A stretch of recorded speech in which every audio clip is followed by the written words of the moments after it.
All right. Hello and welcome to a interesting episode of Sutton Impact Family Style. Jason? Bill, and it's, Jason and I have been talking offline for a while today.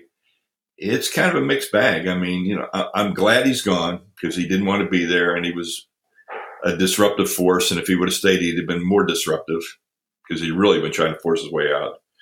But, I hate to see a situation where, the Steelers were willing to trade him, and he should have helped that process rather than. I mean, if he's really a team guy, he shouldn't have tried to burn the Steelers away.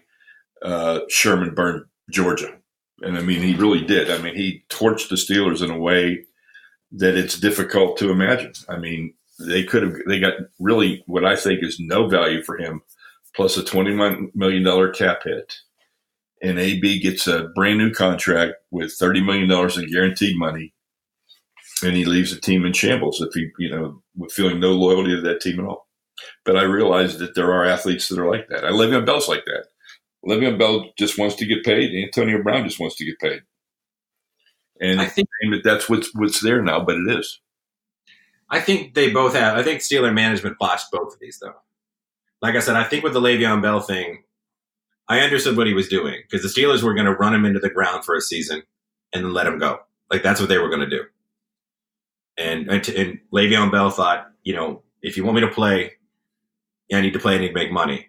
And then I think the Steeler management, coaching staff, and the leaders on that team blew that. Because I think if they had shut their mouths and said, whenever he comes back, we're happy to have him. We understand what he's doing. We don't talk about other people's money, and just left it at that.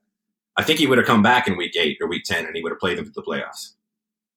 But they couldn't shut their mouths. They couldn't stop saying stuff. And I think similarly in the Antonio Brown situation, Ben Roethlisberger is not a great person. He's just not. There's stories out of every locker room. There's stories around towns of Pittsburgh about what kind of guy he is without even getting into his legal troubles. But the team management, Colbert, Tomlin, and Roethlisberger, all did nothing but take shots and throw Antonio Brown under the bus the entire time. And as much as Antonio Brown hurt his own trade, the Steelers didn't need to air all that dirty laundry. They could have, they called him out in public. They made him look bad, and he defended himself. Granted, like sort of a baby. And then he hurt his trade value from there. But I don't think the Steelers helped the situation either. No, but I think really, Antonio Brown, the last 2 weeks on ESPN with the videos and everything, yeah, that was a deal killer. I mean, very few people are going to take that on and give value for that.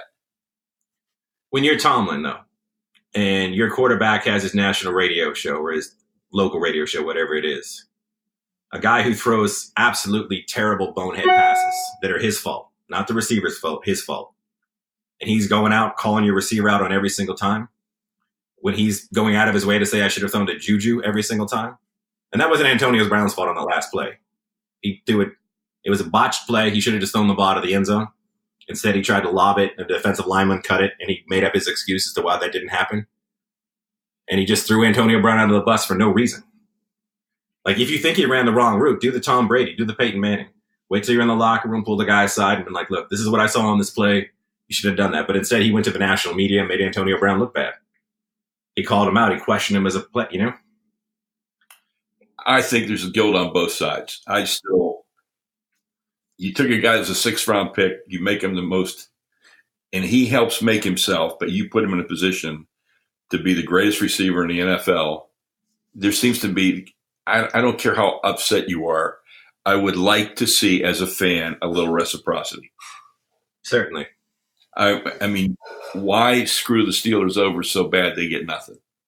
But that's what he wanted to do. I mean, that he burnt Georgia. He became Sherman. He burnt Georgia. He burnt it down. Right, but like I said, I really believe if they put a muzzle on Roethlisberger, the giant idiot that he is, and let him shut the fuck up because he needs to, and Colbert and Tomlin had done a better job of not throwing him under the bus every 5 minutes during this offseason process, they hurt themselves in this trade too. I think if they had handled it better on their Agreed. But you know what? I'm a fan first. Yeah. And I like it. And so he has replaced Barry Bonds as my most hated athlete in Pittsburgh history. Oh, my God. Yes. I can't go that far. I got no desire for him. I hope he goes there. I hope he starts kicking over water coolers. I hope he scores 6 touchdowns this year, and he's a mental breakdown all year long. I got no love at all. Zip. Well, I also, like I said, I think he's obviously a huge issue with the Steelers. But these last 3 or 4 years, it's been pseudo embarrassing to be a Steelers fan. You had 3 of the greatest players ranked at their positions, and you didn't not only not win a Super Bowl, you didn't even go to a Super Bowl. No, and you continue to do that on a lot of factors. Yeah. Well, I mean, every year, whether it's Roethlisberger or Tomlin, whether you blame the coach or the quarterback, they lose 2 or 3 games. I mean, I realize it's the NFL, everybody gets paid, everybody's professional. But they lose 2 or 3 games a season to just awful teams consistently, where they just come out and crap the bed. And, in games where all of a sudden it's the end of the year and you're playing for a first or a second round bye because you lost, to the Bengals and, the Raiders when the Raiders are bad, or you lose to any other bad team during the course of the season. Now you're playing to get into the playoffs as opposed to playing for a bye week and a home field game. Like, they just do that consistently. Well, you know what I'm going to do now? I'm going to quote Jeremy Fowler and a few positives he gave for the Steelers. All right? Okay. All right, let's hear him. So here's Jeremy Fowler. Now the Steelers had 10 draft picks in 2019, assuming the pick from Gilbert deal was for this year. Number 2, they get rid of the headache. Number 3, they move on from a player before there's an on-field decline, and they can reimagine the offense with a balanced attack. Now, I know that's a little Pollyanna, but I thought we should share what somebody said was the positives about it. It's nice. I'm not saying I agree with them. Like I said, it just seems like, when it's been 3 or 4 years now where people on, when the talking heads on ESPN, like other players are like, the Steelers are like the Kardashians. They can't stop the drama. And then it's not just they can't stop the drama, they can't stop talking about it. Because other teams have the same drama, but they're not airing their dirty laundry out for everybody to hear. And like I said, the Le'Veon Bell thing in the beginning of this year, there's no reason to talk about that. And I don't know if that's the coach. I don't know if that's Colbert. I don't know who the leaders of that team. I don't know where it's coming from, but nobody should have said anything. They should have said, when he comes back, we're happy to have him. Until then, we're going to play with our guys. And that should have been the end of it. Fine, but I still think Le'Veon Bell should have said, hey, I'm not coming back. Instead of just stringing it along. Again, stringing it along. I mean, it's a family of the Rooneys. I don't like these players disrespecting the Rooneys. I got real issue. I mean, why are the Steelers linemen, talking trash? Because they're in it to win it, and here's a guy that's not in it to win it. They wanted to go to the Super Bowl. They wanted to be competitive, and here's a guy putting himself above the team. These guys live that mantra, there's no I in team. This is what they've all been raised on. Now, all of a sudden, here's a guy that says, I got to get paid. I got to worry about my future. I'm not worried about you. And these are the guys that block for him and fight for him. I absolutely agree with the lineman. Oh, I agree with him. I just don't think you say it. There's no need to say it in public. I think you can't control your emotions. I think you've been taught your whole life there's no I in team. Right. And you're fighting for this guy and you're doing whatever you can to get to the Super Bowl. And here's a guy saying, I don't agree with you. It's not important to me. You're going to react to that. You're going to say what you got to say. But like I said, I think it's a culture thing. I think it's bigger than these two. I think, again, you look at – I know James Harrison was a little bitter, but you look at other players like Vrabel and other guys that have gone from the Steelers to the Patriots. And unfortunately, the Patriots are the premier organization in all of sports right now. No question. They talk about discipline, how they're a team, and how all the business stays in the locker room. None of it is talked about in the out. Like, how is that team always doing? They don't pay anybody. They don't pay anybody superstar money except for Brady and Gronk. Right, but those guys all stay quiet. They all stay on the same page. They all play team football. We don't hear about the drama. I'm sure they have as much drama as every other team, but we don't hear about it. Like, that's a culture thing, right?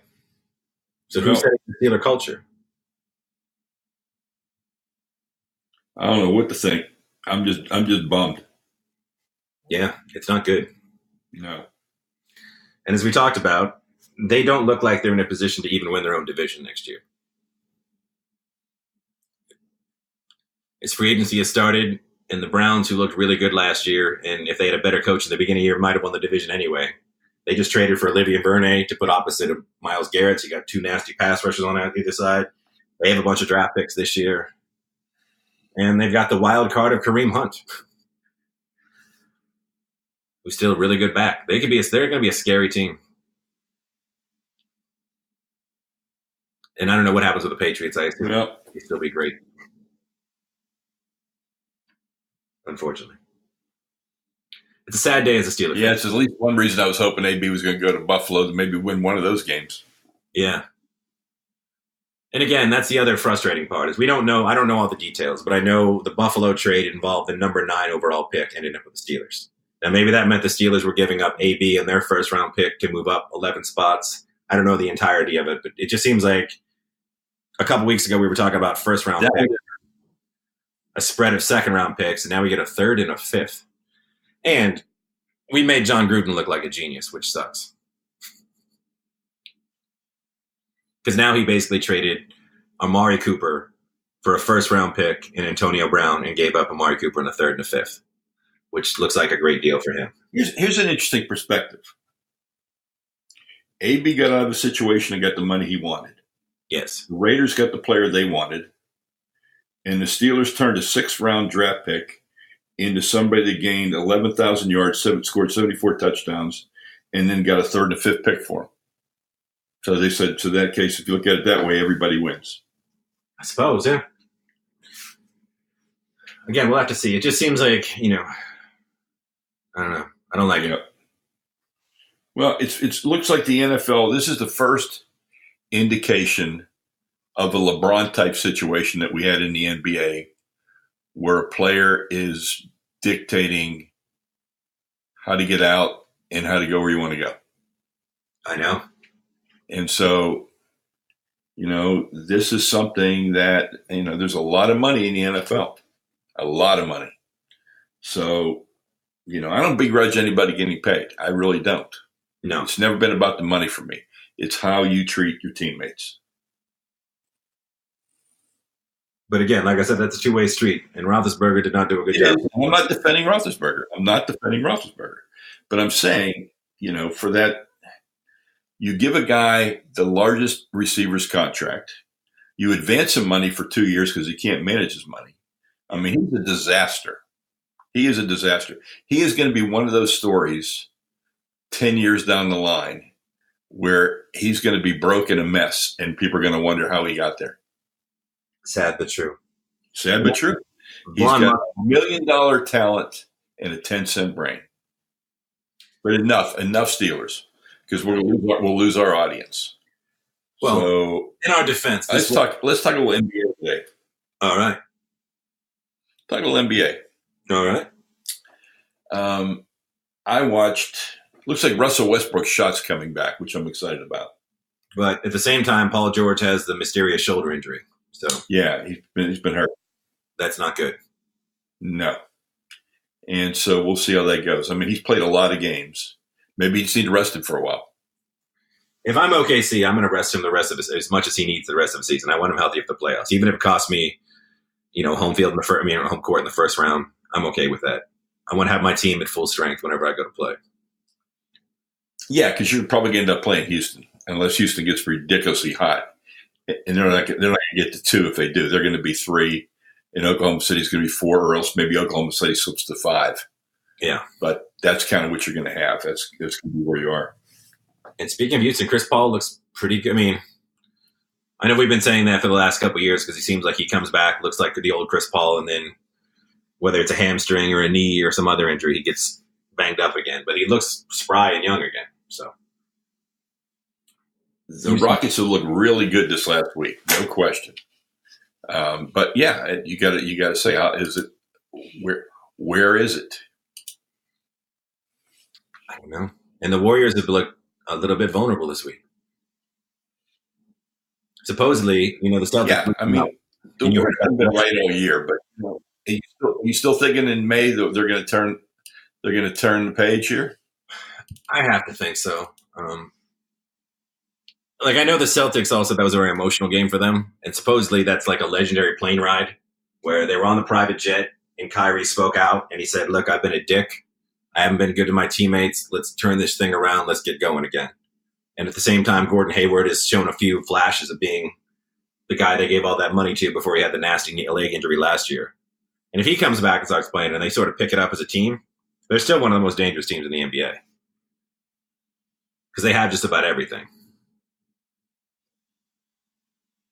And then obviously in Milwaukee too, there's been so many Giannis highlights, and that guy just looks phenomenal, especially when he comes down and hits like 3-pointers off the dribble, which if he gets that down, the NBA is just done. Because he's just that freakish, that good. Because once he gets near the rim, he's just dunking on everybody. And he seems to genuinely dislike the other team. What's that? So talk to me a little bit about what you said about LeBron. Talk to me a little bit about what you said about LeBron off speaker. Oh, well, as everybody knows, LeBron James broke MJ's scoring record. And Michael Jordan had a typical Jordan response, which was nice, but laced with a little bit of "I hate you," which we come to expect from Jordan and we love. But they've been contrasting that with when Kobe broke the record. And when LeBron broke the record, now granted the Lakers were losing, and this has been an awful season for the Lakers. And one that I think, unlike Kobe, when Kobe broke it, it was also a bad year for the Lakers, but the expectations weren't there. Whereas this year, obviously, with the Lakers, people thought, we've got LeBron, we've got these young guys, we're going to get Anthony Davis. And instead, Brandon Ingram's out for the year, Lonzo Ball's out for the year. LeBron has been more vulnerable than any time in his career, and he's got a minutes restriction now. Looks like they're missing the playoffs. But it didn't seem like not only his teammates didn't seem to care that he broke the record, the opposing team didn't seem to care that he broke the record, and the fans certainly didn't care. Whereas when Kobe broke the record, it was hugs and high fives. Let's be fair, it's not really the record, it's just passing. Just passing. Yeah. Because Jordan obviously isn't first on the scoring list, but Jordan is, he's the miles. He's the, He is a milestone. There's no question about it. No question about it. But they just said, LeBron is sort of, he hasn't clicked with LA. He hasn't clicked with his teammates. And the Laker fans don't seem too enthusiastic. They still talk about Kobe more than they talk about LeBron. I think there was unrealistic expectations for this first year with LeBron. I really do. I think the fans and the media had really unrealistic expectations. He was joining a team that wasn't any good. No, he jettisoned a few players, and they brought in a few players around him, but he didn't bring in a real player next to him. I mean, that hasn't happened yet, and that's always been the plan for next year. Right. So, but is that going to happen now? That's a big question. I mean, I think we've seen enough of LeBron this year, and we've also heard him being criticized by a number of the players who could be free agents, and who pretty much indicated that they're not that interested in playing in LA. Right. And did you see, again, not to go analytics and all that sort of stuff, but his defensive metrics have been terrible. And yet he's been calling out his teammates. Did you see what Kuzma did to him the other night? No. LeBron was standing in the lane and his man was open for three. Kuzma pushed him in the back to close out on his man. Kyle Kuzma pushed LeBron James to go to the right defensive position. That's just, Yeah, it's going to be interesting. It's pretty nuts. I don't think, it's going to be really interesting how this all shakes out. I don't think, the Lakers are in the position that there's a lot of teams that have cap space. A lot of teams have money. Right. It doesn't mean a player's going to sign to go there. No. Even though it's LA. I think Kyrie sort of said this.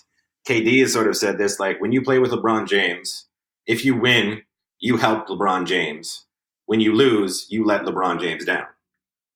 Like, there's not that it's glory for you, but you're either going to be blamed. You're never going to get the credit you deserve, and you're always going to get more blame than you deserve. It's like playing with Peyton Manning or Tom Brady or anybody else. It's always on the other person, not on the guy. And I think if you're a young superstar or you're a different superstar, like LeBron has, 40,000 playoff minutes or whatever ridiculous number he has. He's 18 seasons in the league, and he's starting to look more human. But I know that as far as the expectations this year, I think you looked at a young Lakers squad with Ingram and Kuzma and Hart and Ball that were playing some really good basketball at the end of last year. And you think about some of the teams LeBron dragged to the Eastern Conference Finals with Boobie Gibson and, Anderson Varejao. And you were like, all right, we got all these lottery picks with the young Lakers that look like they're gelling. This will be the most athletic, fastest team LeBron has ever played with. It's going to be the Showtime Lakers all over again, and people are excited. And obviously, we got the opposite of that. and teammates that just don't seem to like him. Mm-hmm. And superstars that don't want to play with him. Like Kawhi doesn't want to go there. I don't see Kyrie going to re-team up with him. Kevin Durant's not going there. Yeah. It's rough. I mean, right now, my final picks are still Golden State in the West. I still think they'll be able to turn it on and do whatever they have to do. I think Steph, Clay, and KD are enough to beat anybody. And whatever they get out of Draymond and Boogie is plenty. And in the East, I like the Bucks. I think Coach Bud has come in there and just taken all that talent and figured out how to use it. And Giannis is just one of those, just nobody can touch him. Nobody can guard him. And I think Eric Bledsoe's been playing well, and Middleton and the rest of that team, I think they look really, really good. How do you feel about Denver? I don't ever feel anything about Denver. Like, I like Jokic. I mean, they're fun to watch, but I just can't imagine, I just can't imagine them doing it. Same with Portland. Like, Portland, Denver, and Utah are sort of like almost the same team to me, where it'd be great to see them do some stuff, but I just can't imagine them being that good.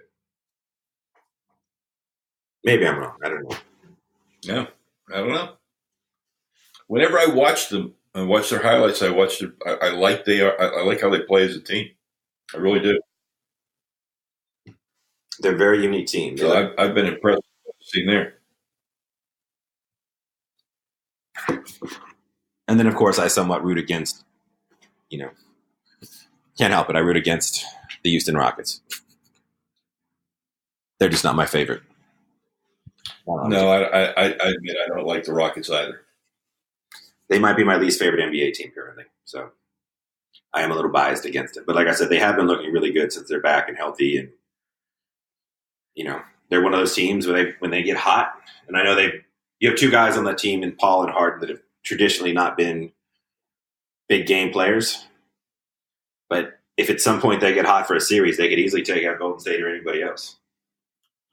Yeah. And I thought, Oklahoma City, we really like them. We've talked about them all year. But this Paul George shoulder thing, a little bit scary. Well, let's talk about college now. Because we're getting ready. We're in March, so we're close to March Madness. Yes, we are. So Zion Williams is going to play in the ACC tournament, which is awesome. And I would expect that to have a real impact. Because that whole discussion's taken a weird turn where we've both spoken out against the NCAA in other times and compensation for players and everything else. But him not playing basketball, if he didn't play for Duke, it's not like he wasn't going to be playing basketball. Like, he's not just going to be sitting out doing nothing in like some sort of hyperbaric chamber with, bubble wrap on him until the NBA draft comes out.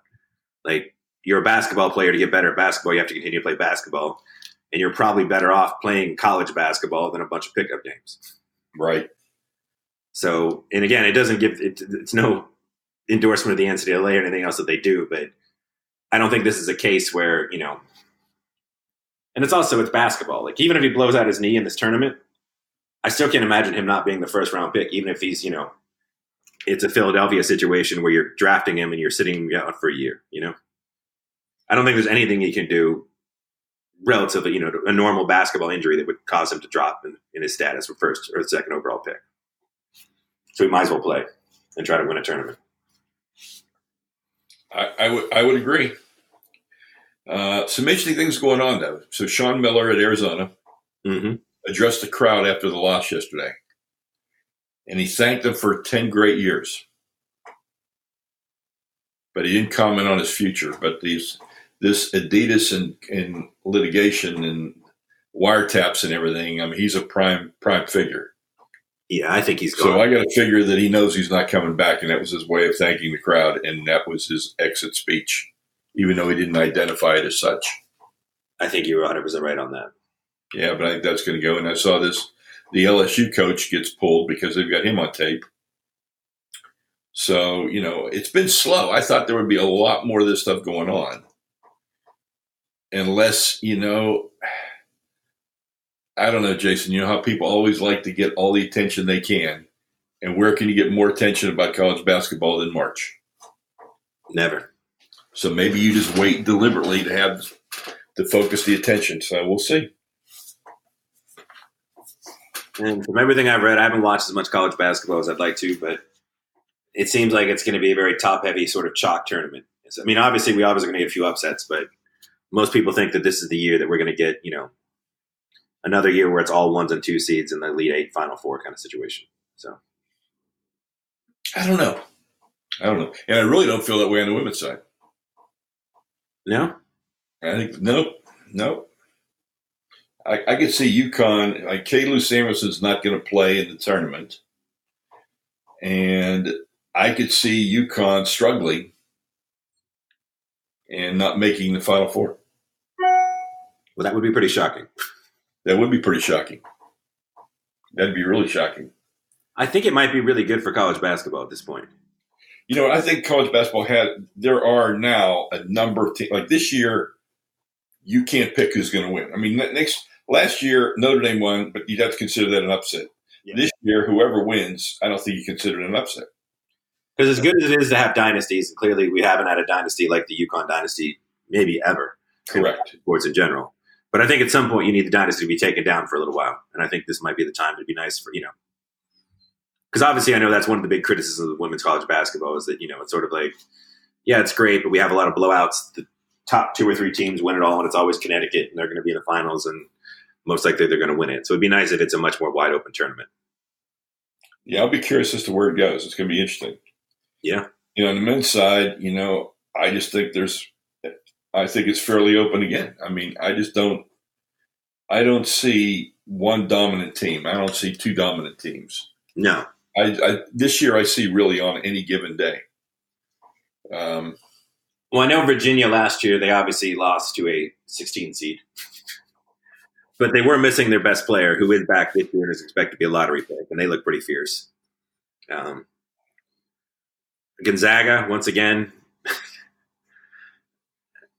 I don't know, I love the Zags, but you never know what you're going to get. Yeah, because I always feel like they've had some, I don't want to say bad luck, but it seems like there's always that team that, was missing half their team for 8 games and ended up as like an 8 seed. But when they're on the floor and they're all talented enough, they're more of a 1 seed. Just, a lot of bad matchups and a lot of those like buzzsaw teams they've run into. But, they're still everybody's all-time favorite Cinderella, even if they're not quite a Cinderella anymore. I don't know what they'd be considered. Agreed. And they're a fun team to watch this year. So I think North Carolina looks good. Duke obviously looks good. I mean, there's LSU, even without, there's some really good basketball. I'm looking forward to it, and I'm looking forward to whatever upset I get to watch, which hopefully we get. Well, it should be interesting. I mean, the SEC's got some interesting teams. I don't know what the Big Ten has, where that's going to go. Yeah.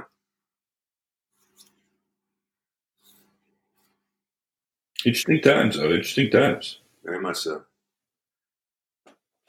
I kind of have a food moment this week. You do or you don't? I kind of do. I don't know if I can recommend it because of how I felt after I ate it, but we got a place called Cookie Dough Bliss, which is one of those, it looks like ice cream, but it's just edible cookie dough. Uh-huh. And I sampled a number of flavors, cookies and cream. Which you like. What's that? Which you like. Which I like. I love cookie dough. I like regular raw cookie dough, even with the eggs, even the kind you're not supposed to eat. But I will say this, it was delicious. The people running there were great. It's a great little spot. But I did not feel great after I ate it. Now, granted, I had about 5 samples because it was the first day they were open and they were giving samples of every kind possible. So I had 5 samples plus a big scoop. So that may have been just too much cookie dough. But so what flavors did they have? Well, they had all your chocolate chip, your brownie chip, your triple chocolate. They had a cookies and cream, which was surprisingly good. It was like a white cookie dough with chocolate pieces in it. Okay. They had a peanut butter cup one. They had a unicorn one, a snickerdoodle one. They had a Bailey's Irish cream cookie dough. And you buy it like ice cream? They give you a little cup. They scoop it in. And they also do a thing where they sell ice cream too, so you can get a scoop of ice cream with a scoop of cookie dough on top of your ice cream. Well, that sounds interesting. Or you can literally get cookie dough in a waffle cone, cookie dough in a sugar cone. I just got a bowl with a big scoop of cookie dough in it. And like I said, it's delicious. I just don't know, Yeah. The after effects were like, I don't know if I would want to go back from a flavor standpoint. And again, it was a beautiful little shop, super nice owner and everything else, but it didn't feel good for about 12 hours afterwards. And again, maybe it wasn't the cookie dough, maybe it was something else, but I think 6 sample bites plus a scoop was just too much cookie dough. It could be. It could be. And then I also wondered about, New Orleans, unlike New York, where I think this place is I think there's one in New York and there's one here. I know there's one in Orlando too at Disney. It was about 65 degrees yesterday and nice. I don't know if I'd want a bowl of cookie dough on like a hot day as a snack. Yep. I don't know how that would, I feel like maybe just want the ice cream. Maybe want like chocolate chip cookie dough ice cream or Oreo ice cream, in the hot New Orleans. Because I figure if it's like a day where it's like 90 with humidity, a big bowl of cookie dough just doesn't sound nearly as appealing as I feel like it should. But if you get a chance to try it, it is delicious. All right. I did not have a food moment, but I watched the entire Michael Jackson Leaving Neverland, and then I watched the Oprah Winfrey interview following that. And it's tragic. It's just a shame. It's a shame it went on, and it's a shame that it was perpetuated by some people that really loved being around a star and let this stuff happen. But it was not an uplifting story. No. And did you see the original Oprah interview she did? Contrast that with something I saw this morning on, what do they call it? What's the TV thing? It's not E60. What is it? It's whatever it was. It's the 30-minute ones. Yeah. And there was about a guy a gay man that had adopted like 3, 4, 5, 6 special needs kids. And the state of Indiana tried to stop him from adopting the kids because he was gay. And in fact, they didn't originally let him have the sister because the sister was in a foster home. And then a year later, the guy that fought him was arrested and jailed for molesting the stepdaughter. Wow. And so this guy did a whole thing, and he got his kids in Special Olympics, and it was an amazing story. It was so uplifting. So to contrast what I watched early in the week with what I saw this morning, that's what makes human beings human beings.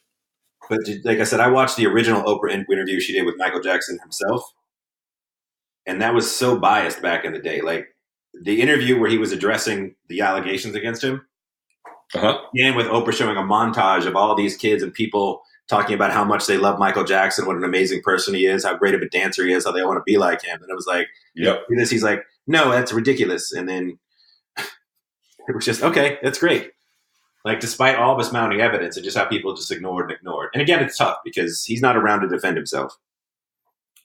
No, but and people could not distinguish between Michael Jackson, the entertainer, and Michael Jackson, the human being. No, that was part of the whole problem with all this stuff. Exactly. Well, in our celebrity obsessed country, and then at the same time, you've got R. Kelly filing charges brought him in that ridiculous interview. And then did you see the Saturday Night Live spoof of that interview last night? Of course, it's got Kenan Thompson in it, the best ever. That was good. It was certainly something. Yes. I decided Kenan Thompson might be my most underappreciated media star. I think he really is. We've talked about him before, but like, very good. He's been on SNL for like 16 seasons, I think. And he's always great. Whether he's the waiter, the husband, the boy, whatever he is, he's just fantastic. So has he been on longer than anybody in the history of the show? I believe he has. I think he accomplished that like 2 years ago. Yeah. Whatever he does, I start laughing when I see him walk in. Yeah. And I think what's great about him is he's never he's gone out and done it, but he's never taken that, we have this weird thing where it's like, going back to Kenan and Kel, like the sketch show he did for Nickelodeon and Good Burger and all that sort of stuff. Like, he's great at sketch comedy and improv and all this sort of stuff. And it's nice when people, it seems like he's finally getting recognition for being great at this and not that stupid, okay, well, you've done 2 years on SNL, now you have to go be a movie star. And it's like, what if this is what he is? He's great at this. Let him be great at this. Exactly. Yeah, there doesn't have to be a different chapter. No, especially if you're awesome at this chapter, just be awesome doing this. Just be awesome. If you can be awesome at something, just be awesome. Yeah. And I've seen that. It seems like people are finally coming around to that, where it's like, it's not always about, if you're happy and you're great at something and you're being compensated and everything else, like, you don't have to, there's no need to move to something else, because that's, just because Eddie Murphy and, Chevy Chase and those guys went on to become movie stars, that doesn't mean everybody on that show needs to move on. Yeah. Well, we promoted the show a lot on Twitter this week, and I'm sorry we spent so much on the Antonio Brown, but we did think that was a big story, because when all the other athletes are rooting for that athlete, regardless of the other situation, because it changes the parameters of the labor situation, that's a big story. That was our business moment. It was our Steeler moment. It was all of our moments combined. And again, it was all over Twitter. It's 4 stories on the front of the Bleacher Report. It's just huge news. And like you said, from the player movement standpoint, like, here's a guy that forced his way out, forced a team that he wanted to go to. Forced a new contract. And made his own team take way less compensation than they probably could have gotten for him. So I think if you're an NFL team, you're a little bit scared right now. Yeah. I think you are. Well, if we have some new listeners, we appreciate you following us. We'll continue to try and work to get better every week. Still working on some guest stars. We found out that some people are a little reluctant to be on a podcast representing their.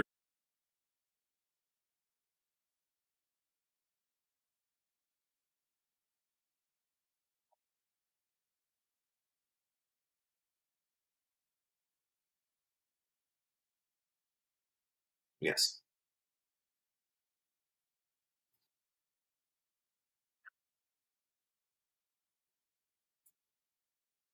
Yes, all those iTunes ratings really can help. So until next week.